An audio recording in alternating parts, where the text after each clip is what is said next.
très chers internautes et bienvenue à l'école du bonheur avec Bobette. Aujourd'hui, je t'invite à un moment d'intimité, de vérité et de douceur. Nous allons parler d'une blessure qui beaucoup portent en silence, l'absence du père.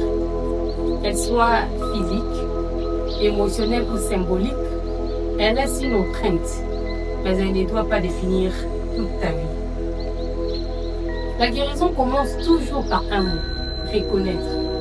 Reconnaître qu'il y a un vide, une attente, un besoin non comblé. Grandir sans la présence ou l'amour d'un père, c'est parfois se sentir invisible, abandonné ou en faute. Certains minimisent cette absence. Si avec ta mère, c'est suffisant. Mais non, le cœur d'un enfant réclame l'amour de deux. Est-ce que l'on nomme pas? On les garde, on les porte et parfois on les répète sans le vouloir. L'absence d'un père ne laisse pas seulement un vide familial. Elle crée aussi un vide dans l'identité. On cherche ailleurs ces regards d'approbation, ces sentiments d'être assez. On peut devenir perfectionniste, dépendant affectif ou avoir peur de l'engagement, peur d'être abandonné à nouveau. Dans mon histoire, j'ai longtemps voulu être parfaite pour qu'on m'aime. J'ai cherché chez mon mari ce que mon père n'avait jamais donné. Et tant que je ne comprenais pas cette racine, je me perdais. Comprendre, c'est ouvrir les yeux sur les schémas invisibles qui nous freinent. Ce n'est pas pour blâmer, mais pour se libérer. Guérir ne veut pas dire que tu ne ressentiras plus jamais ces manques. Mais ça veut dire que tu choisis de ne plus laisser cette absence te définir. Je vais te donner 3 clés puissantes qui vont t'aider à avancer. Première clé, exprimer ta douleur. Tu peux écrire une lettre à ton père, qu'il soit vivant ou non. Exprime ce que tu aurais voulu recevoir.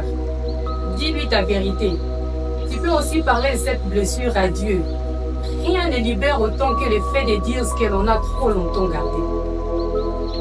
La deuxième clé que je te donne, c'est parler à ton enfant intérieur.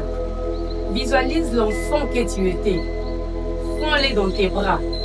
Dis-lui ce qu'il avait aimé entendre.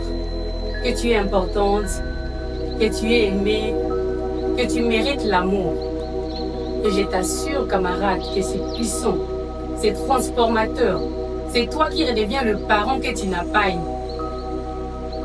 La troisième clé que je te donne, c'est s'entourer d'amour vrai. Entoure-toi de personnes saines, bienveillantes.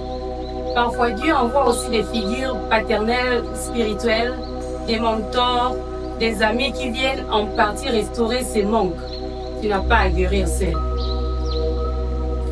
Camarade, tu n'es pas ce qu'il t'a manqué. Tu es ce que tu deviens malgré ces manques. L'absence d'un père peut briser, mais elle peut aussi forger une force intérieure immense. Alors, si tu es là, c'est que cette force habite en toi. Merci d'avoir pris ces moments avec moi. Si cette vidéo t'a aidé, partage-la, abonne-toi et souviens-toi, tu mérites l'amour, la paix, la reconstruction. À l'école du bonheur, on ne cherche pas à être parfait. On apprend à être vrai et à aimer malgré les cicatrices.